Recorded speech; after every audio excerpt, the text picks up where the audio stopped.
السلام علیکم، آپ دیکھ رہے ہیں مبشر لقمان چینل. میرا نام مبشر لقمان ہے. خطہ عرب میں نئی گریٹ گیم شروع ہو چکی ہے. سعودی عربیہ اور یو اے ای تو آمنے سامنے، آپ کو پتہ ہے. وجہ تنازع اب یمن نہیں ہے، بلکہ اصل مسئلہ کچھ اور ہے. جلتی پر تیل کس نے ڈالا؟ شہباز شریف اور بلاول دونوں رحیم یار خان کیوں گئے؟ یو اے ای نے یمن سے اپنی فوج واپس بلا لی، لیکن اب کیا ہوگا؟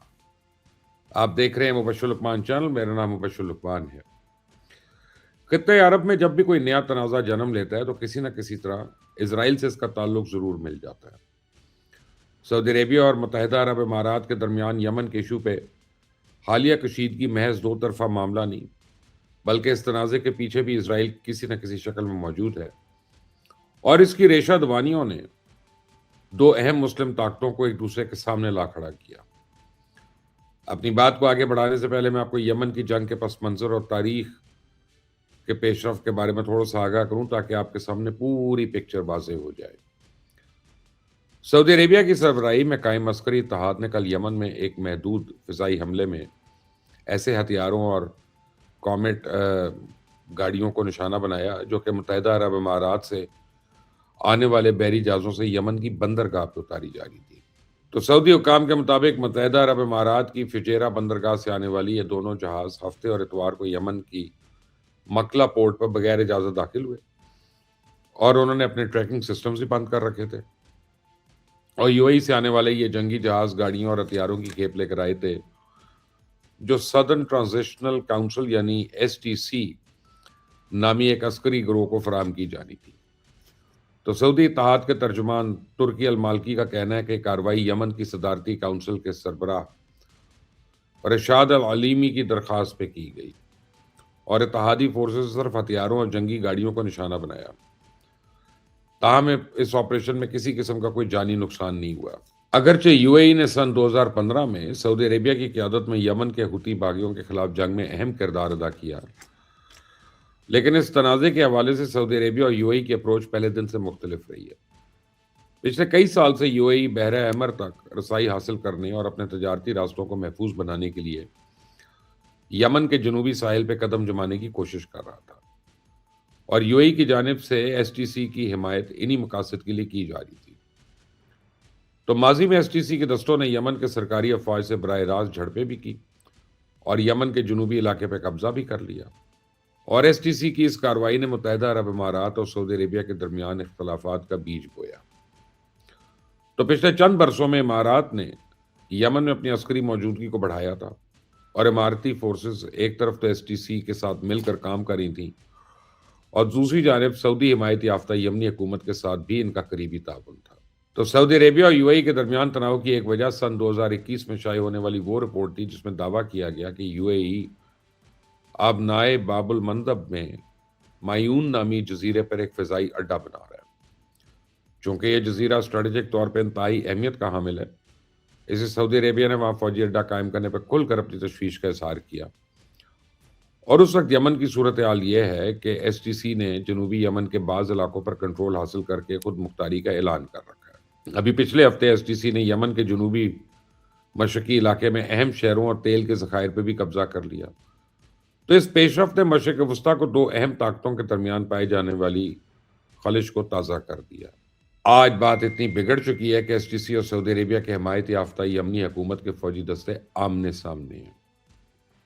اور سعودی عربیہ نے کل یو اے ای کو پیغام دیا تھا کہ 24 گھنٹے میں یمن سے اپنی فورسز کو واپس بلا لے. یو اے ای نے سعودی عرب کے الزامات کی تردید تو کر دی، لیکن اس کے ساتھ اس نے سعودی عرب کی تاکید پر عمل درآمد کرتے ہوئے یمن سے اپنے دستوں کو واپس بلا لیا.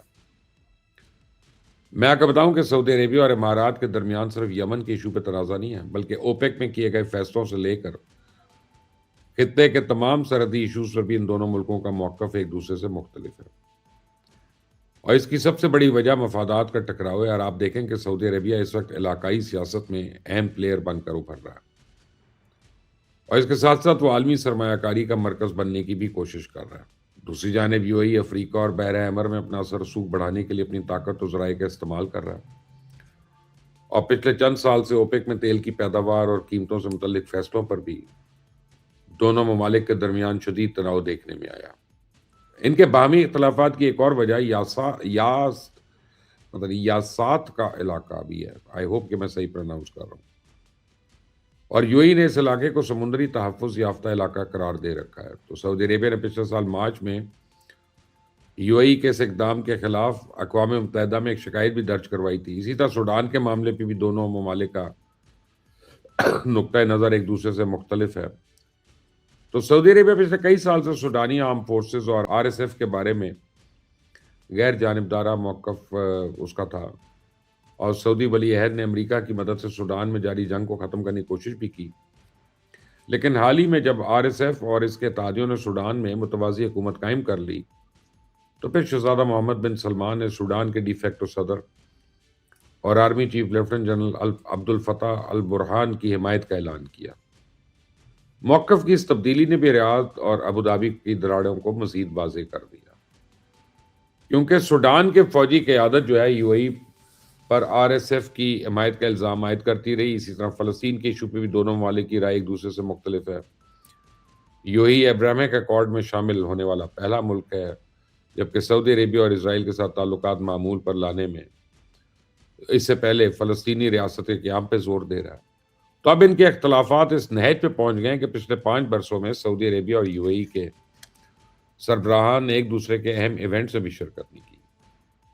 میں نے وی لاگ کے آغاز میں آپ کو بتایا تھا کہ امت مسلمہ کے درمیان جب بھی کوئی مسئلے پر کوئی اختلاف یا تنازع کھڑا ہوتا ہے تو اس کے پیچھے کسی نہ کسی شکل میں اسرائیل ضرور ہوتا ہے، اور سعودی عربیہ اور یو کے درمیان حالیہ تنازع کے پیچھے بھی اسرائیل ہے۔ آپ نے چند روز پہلے ایک خبر سنی ہوگی کہ اسرائیل نے صومالی لینڈ کو آزاد ملک تسلیم کر لیا۔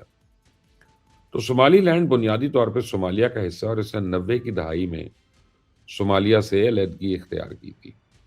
اس وقت سے لے کر آج تک ایک چھوٹا سا ملک سفارتی تنہائی کا شکار ہے، اور مشرق وسطیٰ کے موجودہ حالات میں اسرائیل کے لیے صومالی لینڈ اب بہت زیادہ اہمیت اختیار کر چکا ہے۔ اسرائیل آج کل یمن کے حوثی باغیوں کے خلاف ایک بڑی کارروائی کرنے کے منصوبہ بندی میں مصروف ہے، اور اس کے ساتھ ساتھ وہ ایران پہ دوبارہ حملے کی تیاریاں بھی کر رہا ہے۔ اپنے انہی مقاصد کے لیے اسے بحر احمر میں قریبی اتحادیوں کی ضرورت ہے۔ اس طرح کے تعاون اور اشتراک کے لیے صومالی لینڈ ایک بہترین جگہ ہے، کیونکہ اسرائیل کو اگر صومالی لینڈ میں آپریشنل اڈے مل جائیں تو وہ بلا روک ٹوک یمن پر حملہ کر سکتا ہے۔ اگر آپ نقشے پہ دیکھیں تو یمن اور صومالی لینڈ خلیج عدن کے دونوں کناروں پہ بالکل آمنے سامنے موجود ہے۔ اس کے علاوہ نیتن یاہو کا ایک شیطانی منصوبہ بھی ہے کہ غزہ سے فلسطینیوں کو زبردستی بے دخل کر کے صومالی لینڈ میں منتقل کیا جائے۔ تو افریقی امور کے زیادہ تر تجزیہ کار اس خیال کے حامی ہیں کہ اسرائیل نے صومالی لینڈ کو بنیادی طور پہ اس لیے تسلیم کیا کیونکہ بحر احمر کے علاقے میں ایران کے اثر رسوخ کا مقابلہ کرنا چاہتا ہے۔ تو اگر آج اسرائیل صومالی لینڈ میں کوئی اڈا حاصل کر لیتا ہے تو بحر احمر کے بالکل اوپر آ کے بیٹھے گا، اور اس کی وہاں موجودگی سعودی عربیہ اور یمن سمیت پورے خطے کے مفادات کے لیے یکساں طور پہ خطرناک ہوگی۔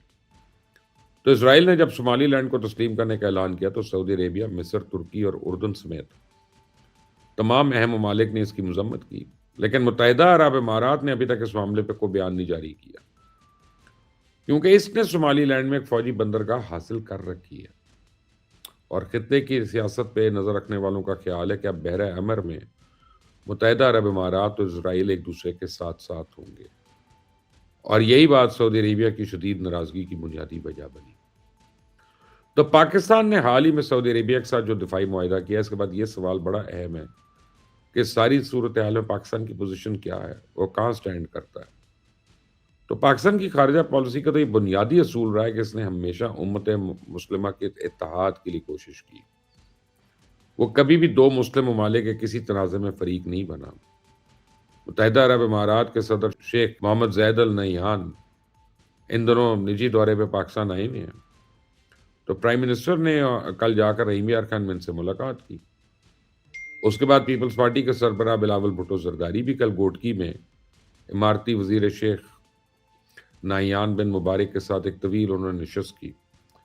اگرچہ سرکاری طور پہ تو اس کا کوئی اعلان نہیں کیا گیا کہ پاکستان نے سعودی عربیہ اور یو کے درمیان کو مصالحت کرائی ہے یا نہیں، لیکن مجھے یقین ہے کہ ان دونوں لیڈرز کی ملاقاتیں بڑی اہم ہیں اور انشاءاللہ نتیجہ خیز ثابت ہوں گی، اور لگتا یہ ہے کہ اب اگلے چند روز میں یہ فریقین کسی نہ کسی ایگریمنٹ پہ پہنچ جائیں گے۔ آپ دیکھ رہے ہیں مبشر لقمان چینل، اس کو سبسکرائب کریں، بیل آئیکن کو پریس کریں، کامنٹ سے مجھے اپنی رائے دیجیے گا. Until the next time, اللہ حافظ.